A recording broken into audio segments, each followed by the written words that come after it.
Okay, it's day 161, part 2. The plot thickens. Clockwork Orange. The cigar brand is Avo, I think. Clockwork Orange. When you rotate this slowly, it's like clockwork. So, I was accused of being a DIA agent, of subverting our investigation against aspiring in Congress, an espionage ring, which is accusing me of espionage. I probably have an action against the person who said that I did that. I've been told by my brother that Mr. Goodman has called the FBI, so I'm sure they're going to call him in and ask him a lot of questions. I would just, if he needs any help or any representation about calling the Coast Guard that night and inciting the actions at the Coast Guard or at the Border Patrol, I'll be more than helpful to him in any way. He's going to get himself in trouble, unfortunately, on this one because he did call into the Coast Guard. Now, I think somebody else called. Now, I was trying to be as cooperative as possible. I took 5 calls from the Coast Guard. But I think the people don't realize that on the 12th, I think it was on the 12th, I did this speech about John Podesta's artwork. And I was kind of saying, I'm giving this over to the good men. And you can watch this on the Day 500 series to get all up to speed if people are just jumping into this. Basically, I had found the drives in April, I believe, with Taggart. And then people like H.A. Goodman said I made it up and said I lied. But then I was trying to figure out the uranium connection because Deep Uranium had said this was the cover. The Awans were doing the logistics with these drives. It wasn't just aspiring in Congress. I didn't know about the 123 Dropbox yet, so I wasn't positive. That this was all the uranium discussions in the Congress, but I was positive that the diplomatic containers were being used with uranium as the cover. I remember calling Cy Hirsch about this, and I remember saying this is the story, and I remember I was at Chelsea Piers, I was in the blue pickup, I was looking out at this ferry boat or whatever, and I remember this conversation I remember even the part of Chelsea Piers parking lot I was in.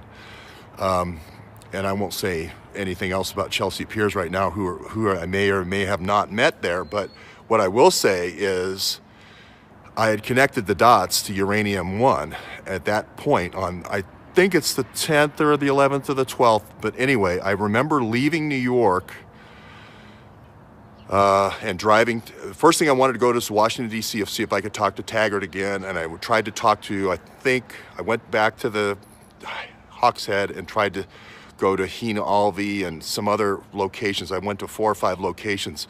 I can't remember them all, but I was trying to talk to somebody who knew Imran Awan again.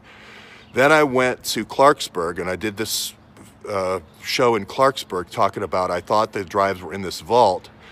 Then I went to another location in between Piketown and Clarksburg where I talked to Deep Uranium for about 4 hours.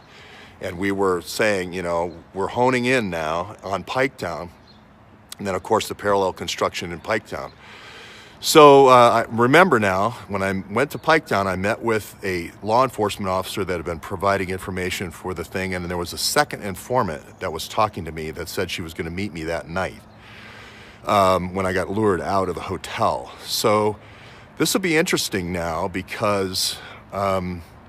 this will all be very interesting now because if the FBI is going to be involved, they will be able to see that call that I made to Cy Hirsch. So that'll confirm that. That'll confirm the fact that I had connected it to Uranium 1 if they could actually listen to the phone call. Hopefully they'll have the tape where he says, this is too big for me.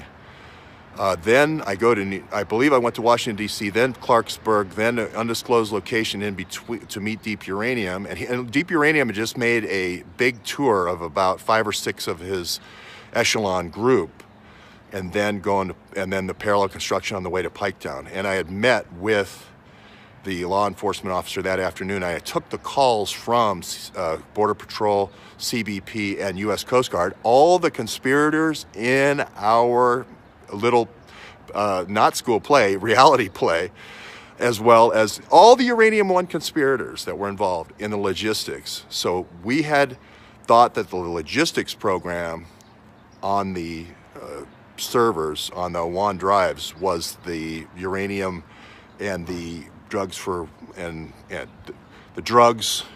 Basically, I was confirming what Uranium 1 had told, Deep Uranium had told me maybe 3 months before when I started out in Detroit. So that's my best recollection at this point. I don't really want to sue anybody, but I will if I have to, I guess. So what I would really like to know is where people got these ideas. And if you just publicize where you got the ideas, I won't say that. Forget I said that. I think you should tell the American people, if you're going to say things like this about somebody being a spy or whatever, or somehow subverting their country, you should support your statements with evidence.